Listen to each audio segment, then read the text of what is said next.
How must I react to my sin? What a strange question. First off, the choice of word react. It looks like sin is just happening to you. I mean, is this just me? I get that the writer means, what should I do about my sin? But it's just a strange wording. Trigger warning, this is AIG, so mental whiplash ahead. I understand totally if you want to bow out. Take care of yourselves out there. If you want to hang around to see what this biblical authority devotional, The Beatitudes Part 5, is all about, buckle up, there is rough going ahead. Hi, my name is Scarlett, and I am an atheist and skeptic, and lately I have been looking at all of these websites on sin and taking a look at what Christians have to say about it, and I found this one, How Must I React to My Sin? It purports to connect the Beatitudes with sin, and so I got intrigued. Yeah, why not add this to my series? This one is by Steve Ham, AIG US, who discusses why all sin is ultimately against our Creator. In light of this truth, how should we respond? Now, this clears up that how do you react to your sin kind of thing. So, when we're sinful, what are we supposed to do?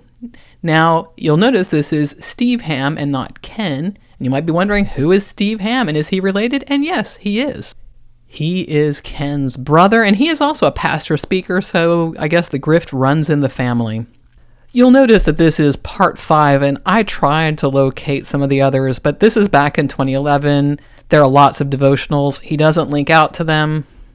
So, whatevs. We're just going to treat this as a standalone and look at this. So maybe there's something that's going to make more sense of all this, but I don't know.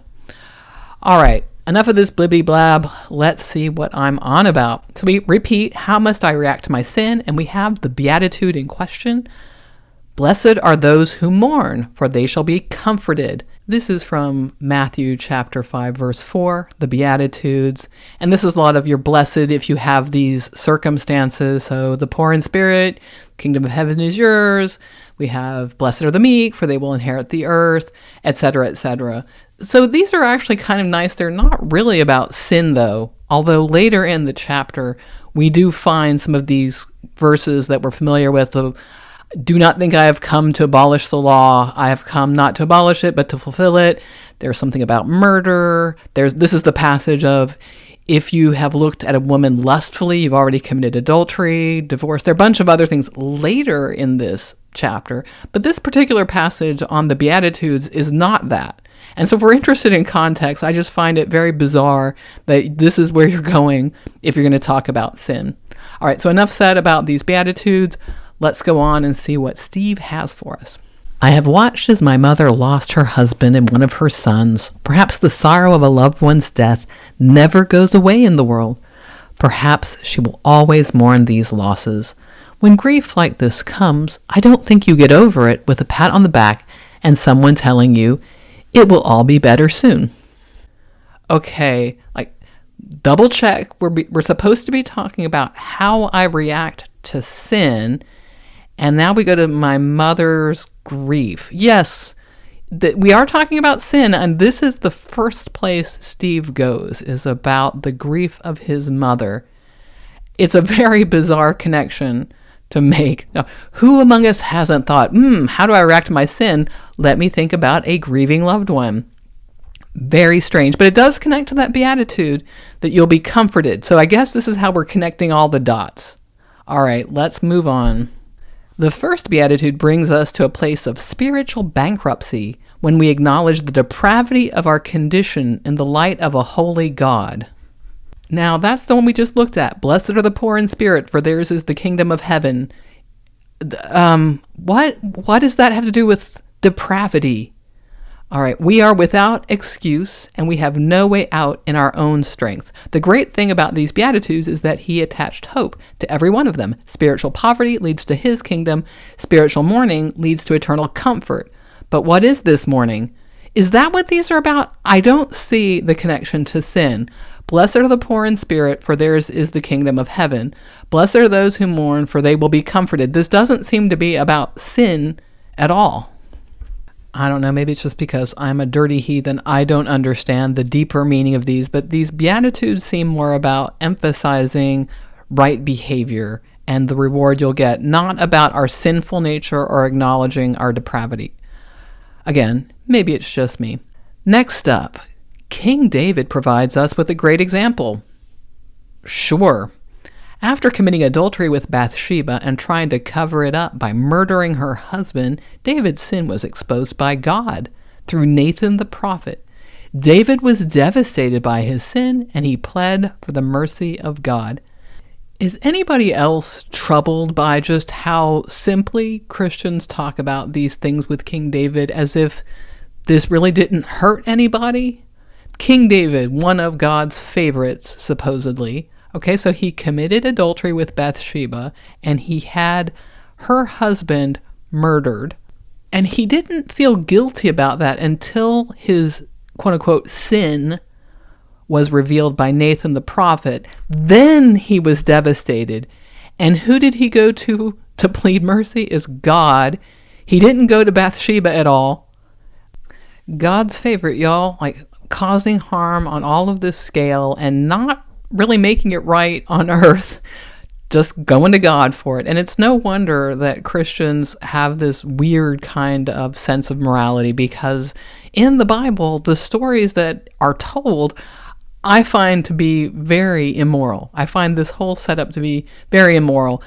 Again, David did not feel guilty, and it was when his sin was exposed that all of a sudden he was devastated. And then he goes to God. It's just really incredible.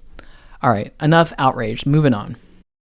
We have a psalm that is attributed to David. Have mercy upon me, O God, according to your loving kindness, according to the multitude of your tender mercies.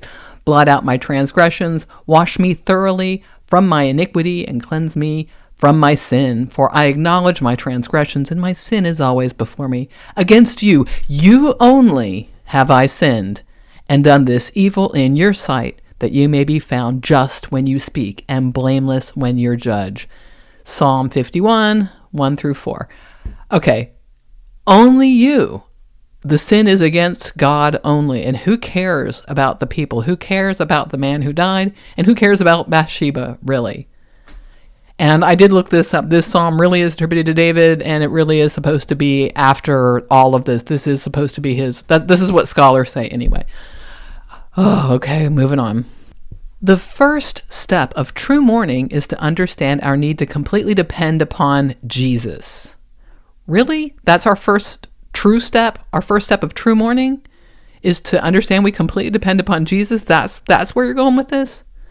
No matter who we sin against, our sin is ultimately directed against God, so we must deliver our pleas to Him. Okay, so once again, I find this incredibly immoral. You cause harm on this earth. You apologize and you try to make it right. If you have hurt somebody, you need to do something about that somebody, not God. Thankfully, God is merciful, and His mercy is limitless and everlasting. Well, it was to David, wasn't it? Like, David had a nice life and everything. It was other people that suffered those consequences. He desires to give mercy, and He patiently waits to give it. What comfort this is to the mourner. Cast your cares upon God because He cares. I just find this really strange. That beatitude in Matthew seems to be about people who really are sad and they're going to get real comfort. It really seems bizarre to go in this direction of, let's say I've lost somebody dear to me, and so I'm sad about that. But what I need to do is I need to completely depend upon Jesus. What does this have to do with that?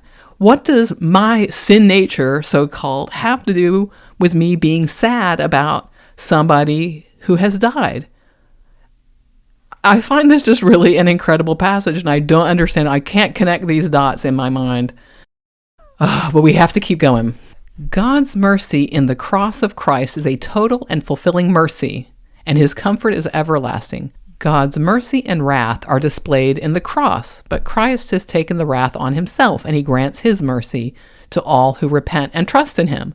The response to sin in our life must surely be to plead for His mercy, the all-comforting mercy found in the completed work of Christ.